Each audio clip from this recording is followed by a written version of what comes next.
चलो देखते हैं। अब शुरू कर रहे हैं। इससे पहले लाइसोसोम तक हो गया था सारा काम। अब शुरू करेंगे माइटोकॉन्ड्रिया के बारे में। ठीक है, तो माइटोकॉन्ड्रिया, माइटोस मतलब थ्रेड, कॉन्ड्रिया मतलब थ्रेड, इस थ्रेड लाइक होता है। ठीक है, तो उसे माइटोकॉन्ड्रिया कहते हैं। बेसिकली माइटोकॉन्ड्रिया की डिस्कवरी किसने की? कोलिकर ने। कोलिकर ने किसमें करी थी discovery? Striated muscles of insect, striated muscles of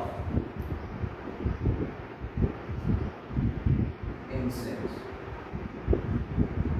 यानी इंसेक्ट्स की स्ट्रेटेड मसल्स में देखिए दोस्तों तीन तरीके की मसल्स होती हैं, वॉलेंट्री, इनवॉलेंट्री और कार्डियक। स्ट्रेटेड, अनस्ट्रेटेड और कार्डियक। वॉलेंट्री को क्या कहते हैं? स्ट्रेटेड कह देते हैं। अनवॉलेंट्री या इनवॉलेंट्री को क्या कह देते हैं? नॉन स्ट्रेटेड कह देते हैं। तो ये स्ट्रेटेड यानी वॉलेंट्री मसल्स हैं जिनसे वो उड़ रहा है, चल फिर रहा है, जिनसे वो वॉलेंट्री एक्शंस कर रहा है। उन मसल्स में कोलिकर साहब ने इसकी डिस्कवरी कर दी, माइटोकॉन्ड्रिया। अल्टमान ने इसका नाम दे दिया, अल्टमान एक साइंटिस्ट थे, उन्होंने इसका नाम क्या रख दिया? बायोप्लास्ट। और सी ब्रेंडा ने फाइनली इसे क्या कहा? माइटोकॉन्ड्रिया। ठीक, माइटोकॉन्ड्रिया से रिलेटेड ये डिस्कवरी और उनके नाम के ऊपर ये चर्चा हो गई। किसने डिस्कवरी करी? कोलिकर ने। अल्टमान ने इसका नाम दिया क्या? बायोप्लास्ट। और सी ब्रेंडा ने इसे माइटोकॉन्ड्रिया नाम दिया। कोई दिक्कत इसमें नहीं। अब ये दिखते कैसे हैं भाई साहब? चलिए बना के दिखा देते हैं आपको। माइटोकॉन्ड्रिया का सबसे सिंपल स्ट्रक्चर बनाना, बहुत ही सिंपल स्ट्रक्चर है। डबल मेम्ब्रेन बाउंड स्ट्रक्चर होता है। कैसा होता है? डबल, दो मेम्ब्रेन। ये कुछ इस तरीके से अंदर वाली मेम्ब्रेन इसमें फंसी हुई है, फिंगर लाइक प्रोजेक्शन बना रही है अंदर। तो उंगली की समान संरचना है जो अंदर की तरफ है, इसे क्या कह रहे हैं? सिस्टर्नी कहते हैं। क्या कहते हैं? सिस्टर्नी कहते हैं या क्रिस्टी कहते हैं। क्रिस्टी कहते हैं। ठीक, तो ये हो गई आउटर मेम्ब्रेन, आउटर मेम्ब्रेन। ये हो गई इनर मेम्ब्रेन, इनर मेम्ब्रेन। और ये हो गई हमारी क्रिस्टी। इसके अंदर जितना भी लिक्विड होगा, लिक्विड मटेरियल जो भी होता है, उसे क्या कह देते हैं हम? लिक्विड को कह देते हैं मैट्रिक्स। मूवी नहीं है, लिक्विड है, जो अंदर लिक्विड होता है इसे क्या कहते हैं? मैट्रिक्स। ये फिजिक्स का क्रिस्टी के ऊपर, हाँ क्रिस्टी मैथमेटिक्स में भी है मैट्रिक्स।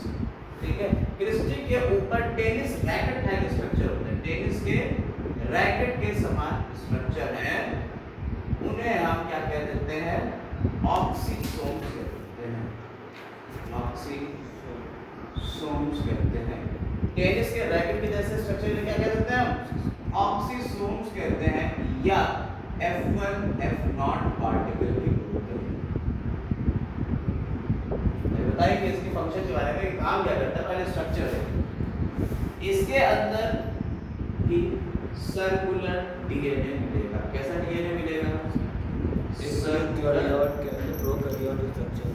डीएनए मिलेगा। और इसमें भी राइबोसोम्स मिलते हैं। क्या मिलते हैं? राइबोसोम्स। कल हम बात कर चुके थे राइबोसोम्स की। ये राइबोसोम्स, या पिछले क्लास में जो आपने पिछले वाले क्लास देखा उसमें राइबोसोम्स होते हैं, वो 70s और 80s टाइप करते हैं। बताया था 70s राइबोसोम तीन जगह है। कहाँ कहाँ मिलते हैं?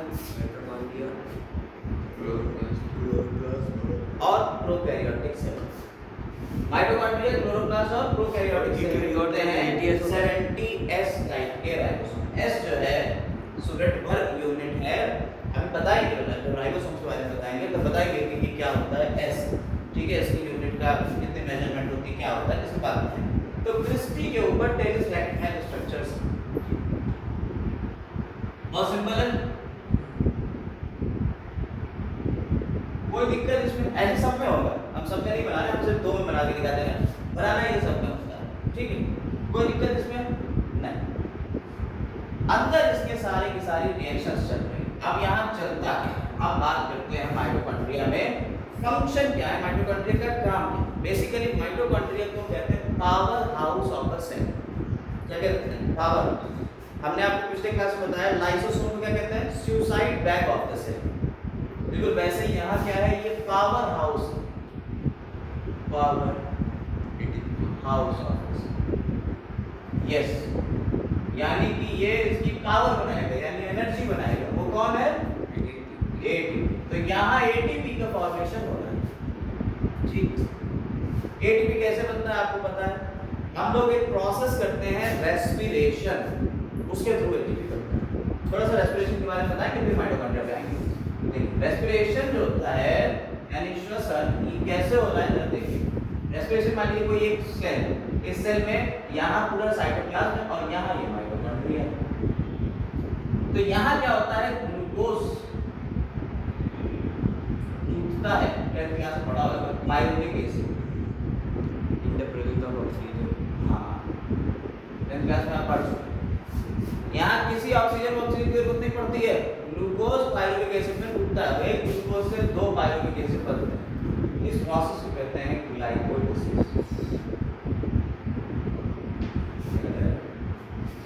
अब अगर ऑक्सीजन प्रेजेंट होती है तो ये पायरुविक एसिड माइटोकॉन्ड्रिया में गायब और वहाँ क्रेब्स साइकिल चलता है। वहाँ क्या चलता है?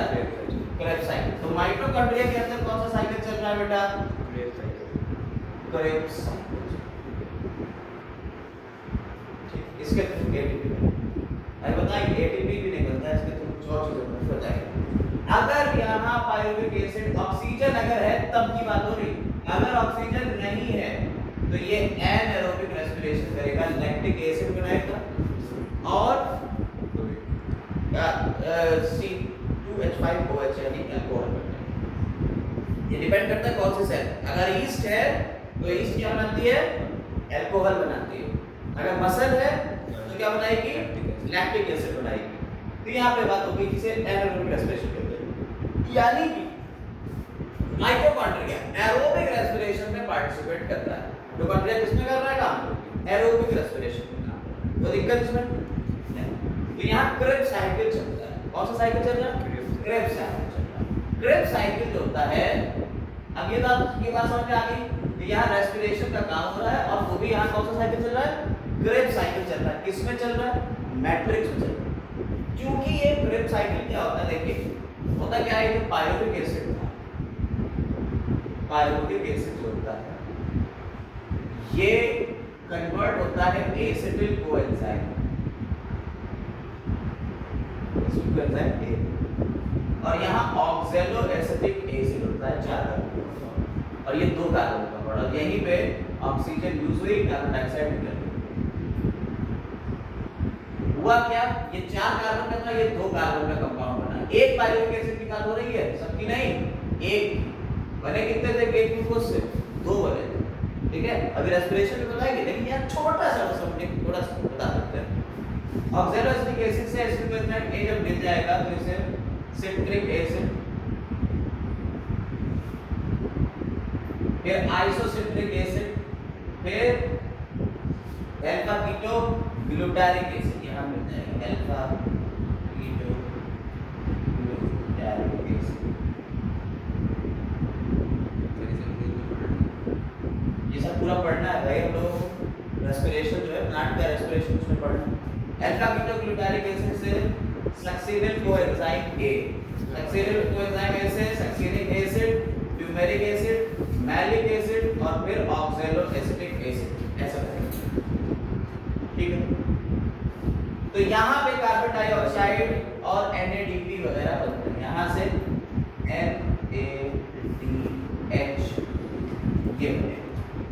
देखिए मॉलिक्यूल है NADH2, ऐसे यहाँ से भी NADH2 सक्सीनिल कोएंजाइम ए। ये बताएंगे, देखो पूरा प्रोसेस तो बात बताएंगे, लेकिन हम तुम्हें सिर्फ जो बातें बता रहे हैं उन पे फोकस करिए। ये 2 कंपाउंड बने और यहाँ पे भी ऐसे ही NADH,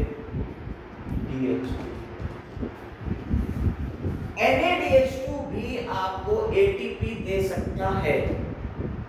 और ये पूरा साइकिल है, देखिए पूरा साइकिल है, फिर ऑक्सीजन एक्सपेरिमेंट क्या है, ये पूरा साइकिल चलेगा। इस पूरे साइकिल को हम क्या कह रहे हैं? Krebs cycle. ये क्रेब्स एक साइंटिस्ट उन्होंने दिया था क्रेब, तो उनके नाम पे ये साइकिल बना क्या है? NADH2 एटीपी दिखा के, हाँ यहाँ पे भी एटीपी और यहाँ जीटीपी बेसिकली बन जाता है और उससे कन्वर्ट होकर एटीपी में बन जाता है। यहाँ NADH2 बना, ऐसे ही यहाँ से FADH2 बनेगा। नाम बाद में बताएंगे, सिर्फ अभी पहले हम इतनी बातें बताते रहे। FADH2 बना, NADH2 बना, ठीक। ये दो सब्सटेंस बने, दोनों एटीपी बना सकते हैं, लेकिन ये क्रेब साइकिल में तो सिर्फ यही बन रहा है, यानी अंदर यहाँ मैट्रिक्स में तो ये काम चल रहा है। मैट्रिक्स में ये काम चल रहा है ना, तो हर एक रिएक्शन के लिए एक एंजाइम होता है जो हमें नहीं पढ़ना है हमारे सिलेबस, देखिए नेट के सिलेबस में है, नीट में नहीं है, नेट में है। केमिस्ट्री यानी एमएससी के बाद आप जब नेट की तैयारी करते हो तब आपको मिलेगा, अभी बायोकेमिस्ट्री में मिलेगा, यहाँ नहीं मिलेगा आप लोगों को। 11 12 स्टैंडर्ड से क्या बोलते हैं, इस बात की खुशी मनाइए और आगे बढ़िए। सुनो यहाँ सुनिए, तो यहाँ एंजाइम्स अलग, सारे एंजाइम कहाँ मिलेंगे? मैट्रिक्स में मिलेंगे। सारे एंजाइम कहाँ मिलेंगे? Matrix. All enzymes are present, Krebs cycle के सारे एंजाइम कहाँ प्रेजेंट होंगे? In matrix except one. एक एंजाइम यहाँ पे नहीं, वो कहाँ होगा? मैट्रिक्स में होंगे, वो इनर माइटोकॉन्ड्रियल मेम्ब्रेन पे होगा और उस एंजाइम का नाम है succinate dehydrogenase. Succinate dehydrogenase is present at inner mitochondrial membrane। कोई दिक्कत? ये इनर माइटोकॉन्ड्रियल मेम्ब्रेन के ऊपर ये एंजाइम मिलता है, सक्सिनेट डिहाइड्रोजिनेज। ये कहाँ नहीं मिलेगा? ये मैट्रिक्स में नहीं मिलता, लेकिन काम इसका क्या है? क्रेब साइकिल में ही इसका भी काम है। तो तुम्हें ये याद करना है, क्योंकि ये क्वेश्चन आ चुका है, सक्सिनेट डिहाइड्रोजिनेज कहाँ मिलता है, नीट में आ चुका है एक बार तो पूछा जा चुका है, हमने बता दिया, कोई दिक्कत? बाकी एंजाइम को याद नहीं करना। फिर क्या होता है? अब NADH2 से हम आगे जब चलेंगे तो 3 ATP मिल सकते हैं और FADH2 से 2 ATP मिल सकते हैं। भाई ये बवाल कैसे होएगा? NADH2 से ATP कैसे मिलेंगे और FADH2 से ATP कैसे मिलेंगे? ये बात जानना जरूरी होगा। तो अब इसके लिए क्या करेंगे? इसके लिए इसके ऊपर होती है ये माइटोकॉन्ड्रिया की इनर मेम्ब्रेन। जो इनर मेम्ब्रेन है, ठीक है, उस पे बहुत सारे इलेक्ट्रॉन के ट्रांसपोर्टर्स, इलेक्ट्रॉन को ट्रांसपोर्ट करने वाले। ये क्या करते हैं? ये अपने अपने हाइड्रोजन आयन को बाहर रिलीज कर देते हैं। हाइड्रोजन आयन यहाँ आ जाता है, यानी इनर और आउटर मेम्ब्रेन के बीच में जो स्पेस है, पेरी माइटोकॉन्ड्रियल स्पेस, उसमें आ गया और उसके स्पेस में हाइड्रोजन आयन आ गया और इलेक्ट्रॉन यहाँ मिल गए इसको, इलेक्ट्रॉन ट्रांसपोर्टर्स। तो ये इलेक्ट्रॉन ऐसे चल, तो इलेक्ट्रॉन ट्रांसपोर्टर से होते हुए इलेक्ट्रॉन मूव कर रहे हैं, इसे कहते हैं electron transport system. Inner mitochondrial membrane पे क्या होता है? इलेक्ट्रॉन ट्रांसपोर्ट सिस्टम चलता है, जिसके थ्रू क्या बनेगा? आपका फाइनली एटीपी का फॉर्मेशन हो जाएगा और एक वाटर मॉलिक्यूल बन जाएगा। ऑक्सीजन यही यूज हो जाएगा, ये हाइड्रोजन आयन जो है वो ऑक्सीजन से जुड़ जाएंगे, वाटर मॉलिक्यूल बना लेंगे। नहीं समझे मेरी बात? हाँ समझ नहीं? ये F1 F0 पार्टिकल जो है, ये एक अहम रोल प्ले करते हैं इस एटीपी के फॉर्मेशन। तो ये पूरा माइटोकॉन्ड्रिया के अंदर का सारा काम हमने बता दिया। F1 F0 पार्टिकल के यहाँ पे देखिए, ये प्रोटॉन अंदर की तरफ ऐसे रिलीज होते हैं, प्रोटॉन बाहर की तरफ बहुत ज्यादा हो जाते हैं, प्रोटॉन अंदर की तरफ नहीं होते हैं। H plus ion. जैसे H प्लस आयन अंदर आएंगे इस एनर्जी से यहाँ ADP से ATP बन जाएगा, बन जाएगा नहीं, और ये इलेक्ट्रॉन ट्रांसपोर्ट होते चले जाएंगे और उन्हें जो है ऑक्सीजन और वाटर में ऑक्सीजन से वाटर बना के वो ले जाते रहेंगे। जो प्रोटॉन है ये वाटर में बन के भी जाते रहेंगे। इस तरह से एटीपी का फॉर्मेशन होगा, यानी कि आपका माइटोकॉन्ड्रिया एटीपी बना रहा है, ठीक, क्रेब्स साइकिल चल रहा है मैट्रिक्स में, इलेक्ट्रॉन ट्रांसपोर्ट सिस्टम कहाँ चल रहा है, इनर माइटोकॉन्ड्रियल मेम्ब्रेन पे। F1 F नॉट पार्टिकल में जो F1 है इसका, देखिए F1 F नॉट पार्टिकल कुछ ऐसा होता है, ये F1 हो गया और ये नीचे इसका बेस हो गया F0। तो F1 जो है इसके ऊपर एक एटीपेज नाम का एटीपी सिंथेज नाम का एंजाइम रहता है, वो क्या करता है एटीपी को सिंथेसिस करता है, बनाता है हेड के ऊपर। समझ में आई बात है? कोई दिक्कत इसमें? आइटोमेटिक क्लियर? खत्म गया, गुड बाय, ठीक है। चलिए अब हम लोग आ रहे हैं प्लास्टिड्स। किसके ऊपर आते हैं? प्लास्टिड्स के। प्लास्टिड्स जो है ये टर्म दिया था हेगल, ठीक, ये लगभग हर कहीं मिलेंगे प्लांट में, प्लांट्स में हर जगह आपको प्लास्टिड्स देखने को मिल जाएंगे। उसके अलावा यूग्लिना वगैरह में देखने को मिलते हैं, प्रोटोजोआ जो है प्रोटिस्टास उसमें भी देखने को मिलते हैं यूग्लिना वगैरह में प्लास्टिड्स। प्लास्टिड्स जो होते हैं ये प्लांट्स का कैरेक्टरिस्टिक फीचर है, याद रखिएगा। प्लास्टिड्स जो है ये तीन तरह के हो सकते हैं। शिपर एक साइंटिस्ट थे, उन्होंने इसको क्लासिफाई किया तीन पार्ट, ल्यूकोप्लास्ट,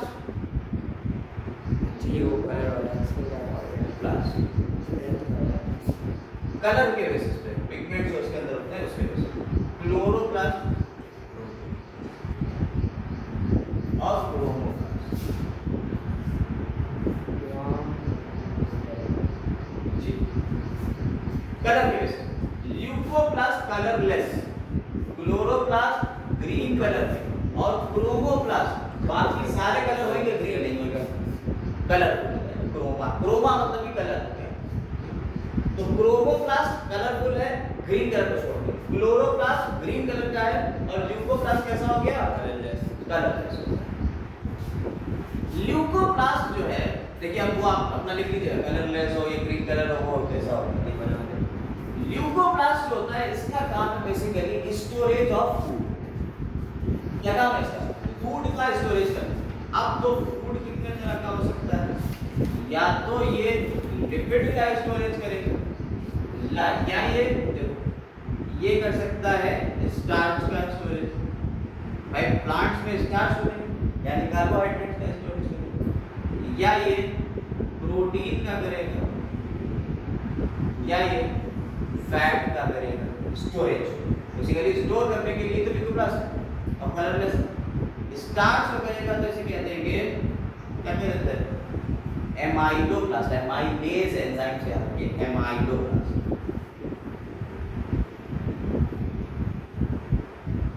प्रोटीन का करेगा तो प्रोटियोप्लास्ट या एल्यूरोप्लास्ट, प्रोटियोप्लास्ट या एल्यूरो।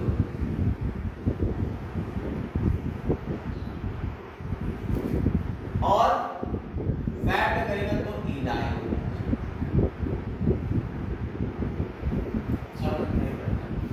ये तीन तरीके के हो सकते हैं। इसको कोई स्ट्रक्चर की इसकी जरूरत नहीं है, इसका कोई स्ट्रक्चर नहीं याद करना है, सिर्फ ये याद करना है एमाइलोप्लास्ट किसको स्टोर कर रहा है? स्टार्च। प्रोटियोप्लास्ट या एल्यूरोप्लास्ट किसको स्टोर कर रहा है? प्रोटीन को कर रहा है। फैट्स या ऑयल्स को स्टोर करने वाला कौन है? वो आपका इनाइलोप्लास्ट। कोई दिक्कत नहीं। क्रोमोप्लास्ट, इसका काम तो तुम्हें पता है, क्लोरोप्लास्ट फोटोसिंथेसिस करेगा, ठीक है। क्रोमोप्लास्ट, अभी इसके बारे में डिस्कशन भी करेंगे, पूरा स्ट्रक्चर भी करेंगे। क्रोमोप्लास्ट, क्रोमा मींस कलर, तो ये कलर देगा, और कलर जो दे रहा है तो डिफरेंट टाइप के कलर जब देगा तो क्या करता है? प्लांट्स के लिए जो कलर है, प्लांट कलर क्यों बना है? अट्रैक्शन, इंसेक्ट्स वगैरह को अट्रैक्ट करेगा, पॉलिनेट करेगा, भाई प्लांट्स का कलर होता है तो क्या करता है? अट्रैक्शन तो करता है, ठीक। तो ये डिफरेंट टाइप के अट्रैक्शन होता है। ये तीनों के तीनों प्लास्टिड्स जो हैं ये प्रोप्लास्टिड्स से बन सकते हैं। प्रोप्लास्टिड्स कुछ इस तरीके से सिनेरियो है।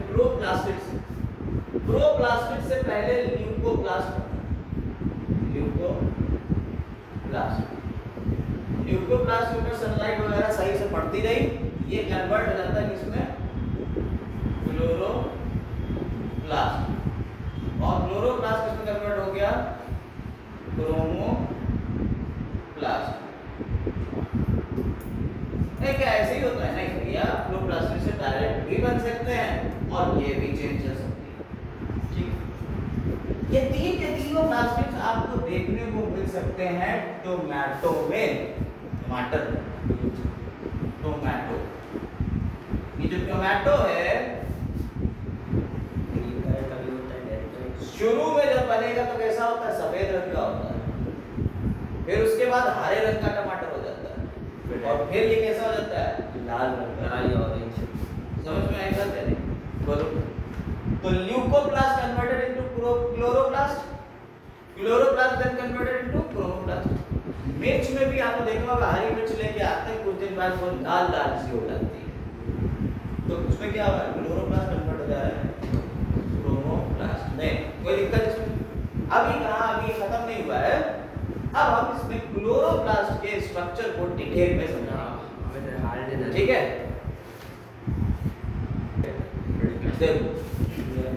क्लोरोप्लास्ट का स्ट्रक्चर देखें तो बिल्कुल वैसे माइटोकॉन्ड्रिया की तरह ये भी डबल मेम्ब्रेन का स्ट्रक्चर है, इसमें भी दो membrane, outer layer, outer membrane और इनर मेम्ब्रेन, इनर मेम्ब्रेन।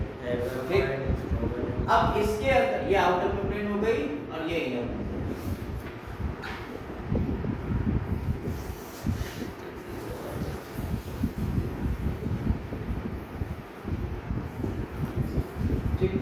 इसके अंदर क्वाइंस लाइक स्ट्रक्चर्स हैं जिन्हें हम थाइलाक्वाइड कहते हैं, और उनका पूरा एक स्टैक मिल रहा है, एक दूसरे के ऊपर चढ़ता ऐसा मिल रहा है। तो ये जो थाइलाक्वाइड्स हैं, देखिए जो क्वाइन बना रहे हैं हम, क्वाइन लाइक स्ट्रक्चर है जिन्हें थाइलाक्वाइड कह रहे हैं, इनका पूरा ये स्टैक मिल रहा है, और इस पूरे स्टैक को हम क्या कहते हैं? ग्रैनम कहते हैं।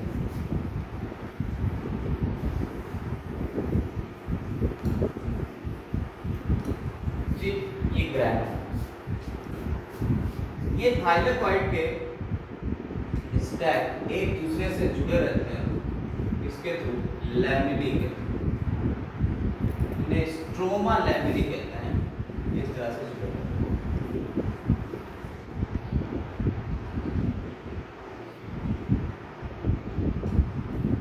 और क्या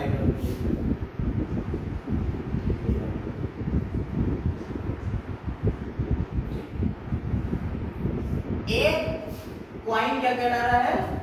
थाइलाक्वाइड।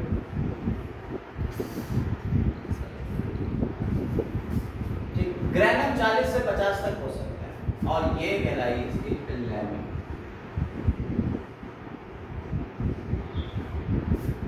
ठीक, इसके अंदर जो लिक्विड होगा क्लोरोप्लास्ट, माइटोकॉन्ड्रिया के लिक्विड को क्या कह दिया था आपने? मैट्रिक्स, मैट्रिक्स कहा था। इसके लिक्विड को क्या कहेंगे आप? ऐसा, हाँ, स्ट्रोमा कहेंगे। इसके लिक्विड को क्या कहेंगे? स्ट्रोमा। और सेल के अंदर जो लिक्विड मिलता है उसे क्या कहते हैं? साइटोप्लाज्म। न्यूक्लियस के अंदर जो लिक्विड मिलता है उसे क्या कहते हैं? न्यूक्लियोप्लाज्म। और सेल के अंदर जो लिविंग मटेरियल है पूरा उसे क्या कहते हैं? प्रोटोप्लाज्म। इसके अंदर भी सर्कुलर डीएनए मिल रहा है। 31 not 25। और इसके अपने राइबोसोम्स 80s, कितने? 80s 70s। मेरा निकल रहा है वो तो क्लोरोप्लास्ट आज smaller than the chloroplast of reverse of sticks और समझ में आएगा? खत्म सर। अब यार क्लोरोप्लास्ट के अलग-अलग शेप्स हैं, क्लोरोप्लास्ट के अलग-अलग शेप्स हैं। याद करो, हमने तुम्हें बताया था शेप्स ऑफ क्लोरोप्लास्ट, जब हम लोगों ने एल्गी के बारे में बात करी थी। कप शेप क्लोरोप्लास्ट होता है, रिबन शेप क्लोरोप्लास्ट होता है, गर्डल शेप होता है। याद आया? कप शेप क्लोरोप्लास्ट किसमें होता है? कप शेप किसमें होता है? क्लेमाइडोमोनास एल्गी है, क्लेमाइडोमोनास। रिबन शेप किसमें होता है? स्पाइरोगायरा।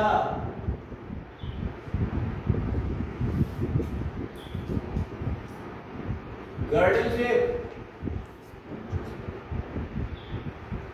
यूलोथ्रिक्स। सब भूले बैठे, याद कर लो भाई, कितनी बड़ी बात है। एल्गी में बताया था, ये हमने पहले भी बता चुके हैं, एल्गी में इनके अलग अलग शेप्स होते हैं। क्लोरोप्लास्ट के अंदर एक स्पेशल कार्बोहाइड्रेट यानी कि स्टार्च को स्टोर करने वाला एक ग्रैन्यूल होता है, उसे क्या कहते हैं? पायरिनोइड। क्लोरोप्लास्ट के अंदर उसमें पायरिनोइड भी मिलता है। याद करो भाई, हमने बताया था पायरिनोइड में क्या होता है, अंदर की तरफ प्रोटीन होता है और बाहर की तरफ क्या होता है? स्टार्च होता है। बताया था पायरिनोइड होता है, क्या सब बता चुके हैं तुम्हें। इसमें प्लांट किंगडम जो पढ़ाया था, तो उसमें एल्गी जो पढ़ाया था उसमें बताया था, ठीक। तो पायरिनोइड होता है, ये याद रखिएगा। बता चुके हैं, ऐसे बताया था कि अंदर क्या है? प्रोटीन और बाहर क्या है? स्टार्च। ये स्टार्च को स्टोर करने के लिए प्रोटीन के स्ट्रक्चर होते हैं जो अपने ऊपर स्टार्च को चिपका देते हैं, स्टोर रहता है, ठीक।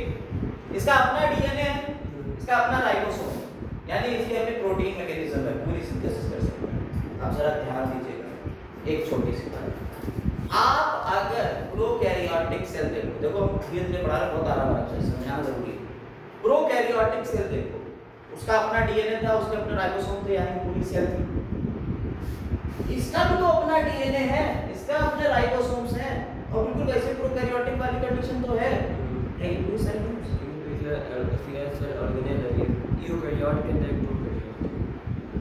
हाँ, तो क्यों ऐसी कंडीशन है कि इसको हम सेल नहीं बुला रहे, ये सेमी ऑटोनोमस है।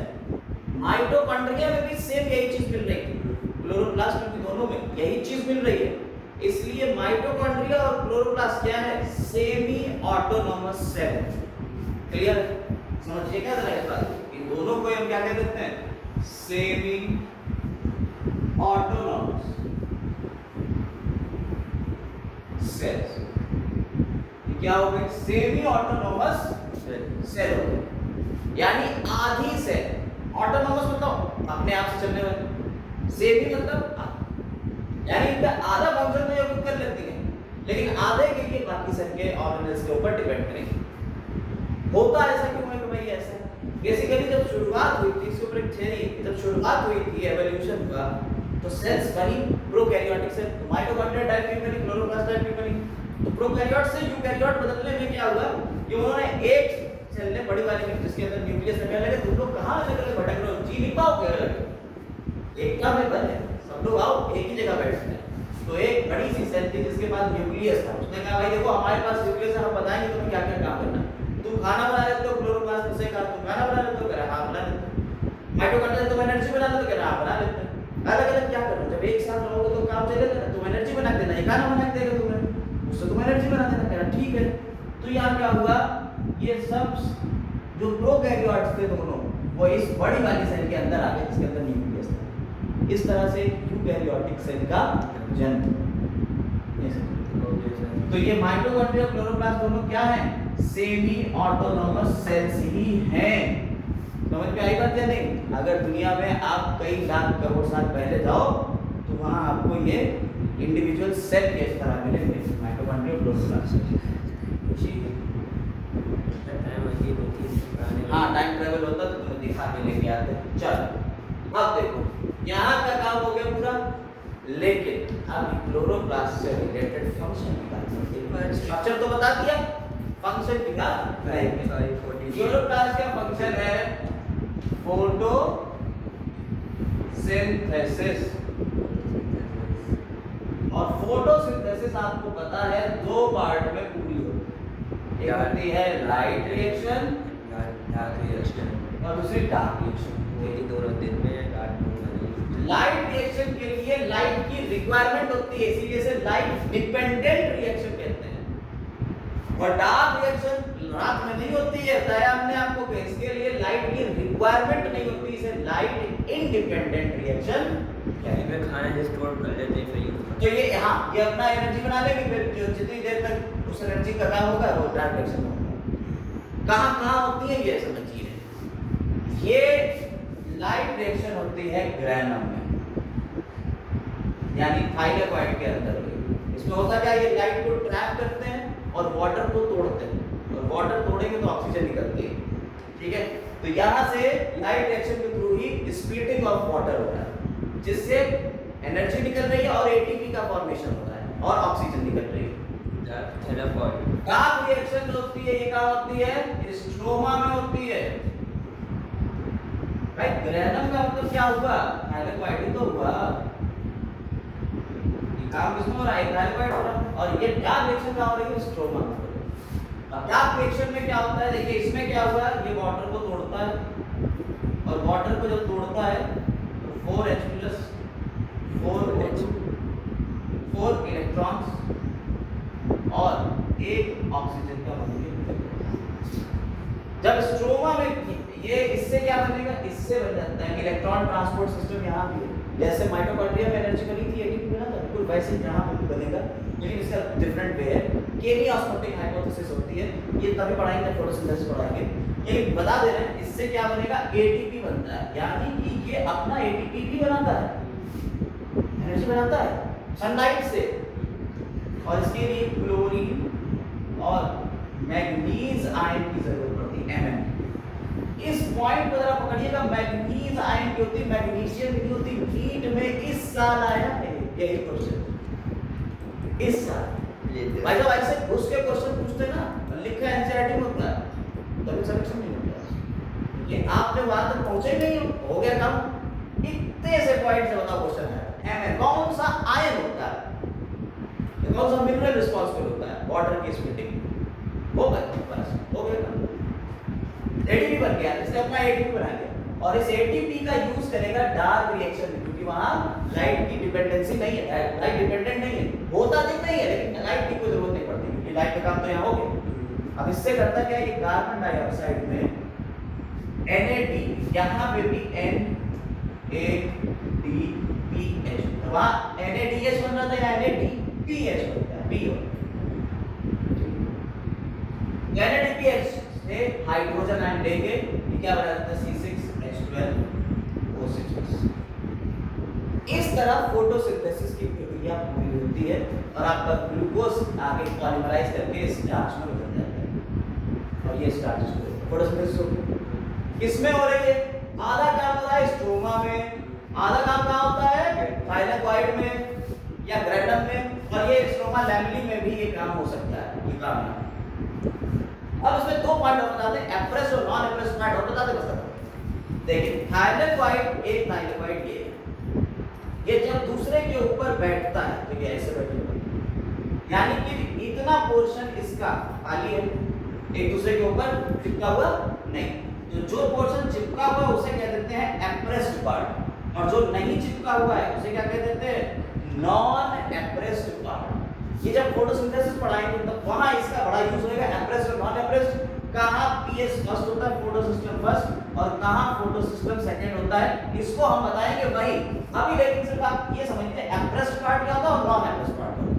काम भी समझ गए, इसका काम समझ गए हैं, कोई दिक्कत फोटोसिंथेसिस में नहीं है, बहुत इजी हो गया फोटोसिंथेसिस, क्लोरोप्लास्ट खत्म हुआ।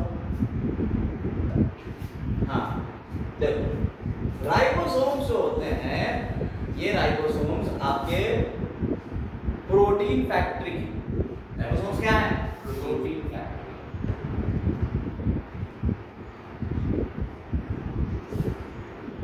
इतनी देर से यही सारी बातें कर रहे थे, अब फाइनली जाके कहीं राइबोसोम्स के बारे में बात शुरू। राइबोसोम्स की डिस्कवरी अलग अलग है, प्लांट में रॉबिन्सन ब्राउन ने करी राइबोसोम डिस्कवरी, किसमें करी, प्लांट्स में, और जॉर्ज पैलाडे एक साइंटिस्ट थे, उन्होंने एनिमल सेल में इसकी डिस्कवरी करी। यस सर, ठीक है, पैलाडे पार्टिकल भी बोलते हैं इसके। और जो टर्म दिया था, टर्म भी भाई साहब ने दिया था, ठीक, तो ये डिस्कवरी भी दोनों ने करी और टर्म भाई साहब ये दे दिए, तो इसे पैलेटिक पार्टिकल की कहते हैं। राइबोसोम्स दो तरीके के होते हैं, एक होता है एटीएस और दूसरा सेंट्रियोज। ये दो सब यूनिट से मिलके बने होते हैं। स्नोमैन बना के देखना बोलते हैं। एक स्मॉल सब यूनिट होती है 70s का, पहले बात करो, ठीक है। एक स्मॉल सब यूनिट है वो है 30s, और लार्ज सब यूनिट जो है वो है 50s। मैं पता लगाइए भैया, यहाँ गणित नहीं लगेगी।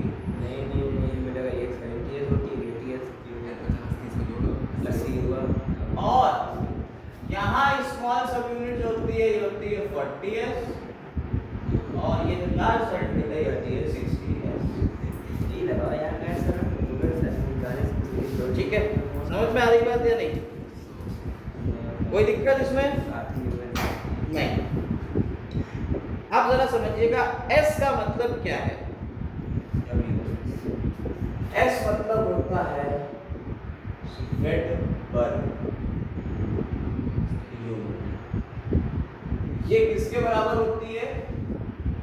1s is equal to 10 to power minus 30 second.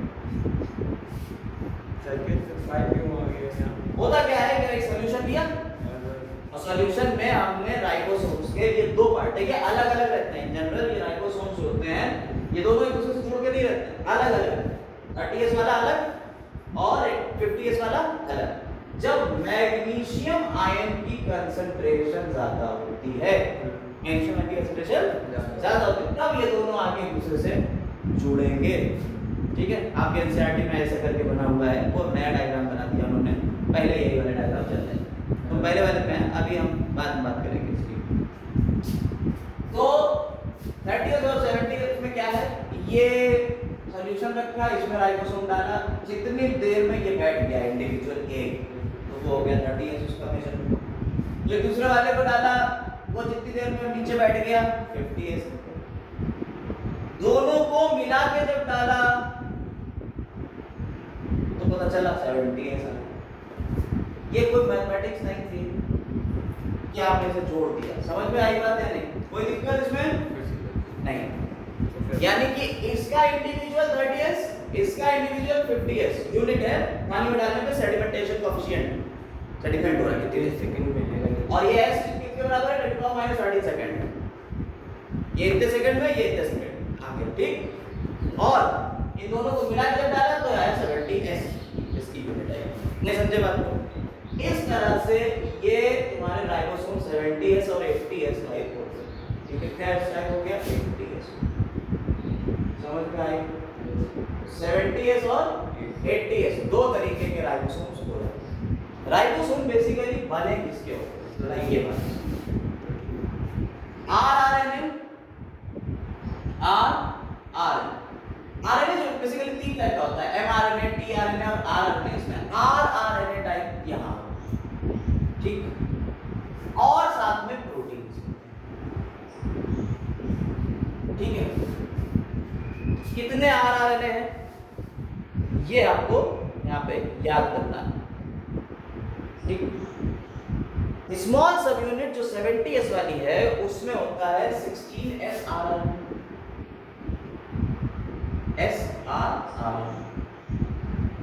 ठीक, 23s आरएनए, 5s आरएनए, यहाँ 18s RNA, 28s RNA, 5.8s RNA. अगर ये अभी याद कर लिए तो टेंशन नहीं होगी। 12th में ये बताना पड़ेगा। ये राइबोसोम्स की सब यूनिट जो है, जो लार्ज सब यूनिट है 70s वाली, उसमें कितने S RNA? 23s RNA, 5s RNA, और स्मॉल वाली में 16s आरएनए। इधर क्या हो गया? इसकी स्मॉल सब यूनिट 18s आरएनए, 28, 5.8 और 5s आरएनए। नहीं समझे? और ये दोनों एक दूसरे से कब जुड़ रहे हैं? जब मैग्नीशियम आयन की कंसंट्रेशन ज्यादा होती है। ठीक, एक पॉइंट और आता है, मान लो दो ATS वाले हमने मिला के डाल दिए, एक ATS था और दूसरा भी ATS था, दोनों को मिला के डाला तो कितना सेडिमेंटेशन कोएफिशिएंट आएगा? तो 120S आता है। लर्न करने वाली बात है, सी लर्न कर लो, 120S आता है। राइबोसोम्स प्रोटीन फैक्ट्री है, कैसे ये प्रोटीन की सिंथेसिस करते होंगे थोड़ा सा बता देते हैं। स्ट्रक्चर समझ में आ गया?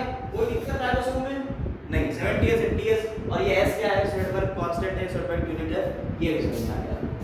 अब हम इसके बारे में थोड़ा सा बताते हैं कि इसका फंक्शन क्या है, कैसे ये काम करता है, प्रोटीन बनाता कैसे? प्रोटीन फैक्ट्री है तो प्रोटीन बनाना है तो होगा, कैसे बनाता है? हमने आपको पिछले क्लास में बताया सेंट्रल डोग्मा के बारे में बताया।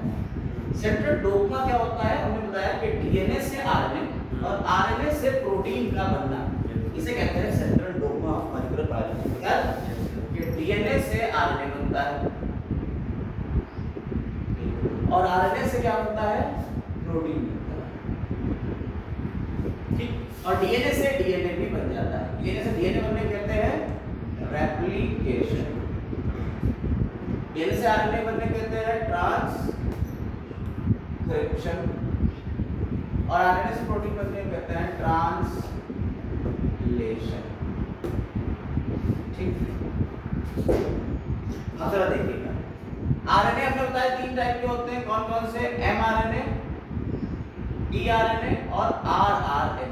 याद रखिए, M for messenger RNA, T for transfer RNA या सॉल्युबल आरएनए और R for ribosomal RNA. Ribosomal RNA भी आपने देखा, तो राइबोसोमल आरएनए होता क्या है? Messenger RNA. आपका जो ये सेल है, सेल के अंदर क्रोमोसोम, क्रोमोसोम में डीएनए, डीएनए ने एक आरएनए बनाया कि भैया ये चीज करना है, जाके बताओ। उस आरएनए कहते हैं मैसेंजर आरएनए। ये न्यूक्लियस से बाहर आता है, न्यूक्लियर पोर थे, याद है? न्यूक्लियर पोर से बाहर आ गया कौन? एमआरएनए। इसमें रिबोसोम तक चिपक जाएंगे और एमआरएनए के ऊपर पहले राइबोसोम की स्मॉल सब यूनिट आके चिपकती है। 70S कोई स्मॉल सब यूनिट होती है, 70 या 80S में से भी पहले स्मॉल सब यूनिट छोटी वाली और फिर इसके ऊपर आते हैं टीआरएनए लेके, इसको एमिनो एसिड। प्रोटीन क्या है? आपने डाइजेस्टिव सिस्टम में पढ़ा था कि जब डाइजेशन में प्रोटीन मिलता है तो क्या मिलता है? Amino acid. याद आया? तो क्या होता है? ये टीआरएनए जो होता है ट्रांसफर आरएनए, ये एमिनो एसिड को लगा के यहाँ चिपकाएगा। ये टीआरएनए कुछ ऐसा है, यहाँ एमिनो एसिड, इस तरह से ये जब आके यहाँ से चिपक जाएगा तो ये लार्ज सब यूनिट इसे कवर कर लेंगे। ऐसे ही एमिनो एसिड ये टीआरएनए ला के देता रहेगा और इसमें एमिनो एसिड एक दूसरे से चिपकते चले जाएंगे, एक चेन बना देंगे। इस तरह से एमिनो एसिड की चेन क्या कहलाएगी? पॉलीपेप्टाइड चेन या प्रोटीन। समझ में आई बात? नहीं तो इस तरह से राइबोसोम्स क्या कर रहे हैं? प्रोटीन का फॉर्मेशन कराने में हेल्प करते हैं, या बेसिकली यही कराते हैं प्रोटीन का फॉर्मेशन। राइबोसोम्स ना होते तो क्या बनता? नहीं, चिपकता ही नहीं, टीआरएनए लाता नहीं, एमआरएनए की वजह से तो यहाँ पे चिपका हुआ है ये एमआरएनए, और राइबोसोमल आरएनए की वजह से तो राइबोसोम है बना हुआ। अगर ये टीआरएनए और एमआरएनए और आरआरएनए नहीं होते तो क्या ये बन पाता? प्रोटीन नहीं बन पाता। तो राइबोसोम एक बड़ा रोल प्ले करता है इसमें, प्रोटीन फैक्ट्री, प्रोटीन सिंथेसिस में, इसलिए इसे प्रोटीन फैक्ट्री है। कोई दिक्कत इसमें? फंक्शन समझ में आ गया पूरा राइबोसोम्स का? क्लियर है? ठीक है।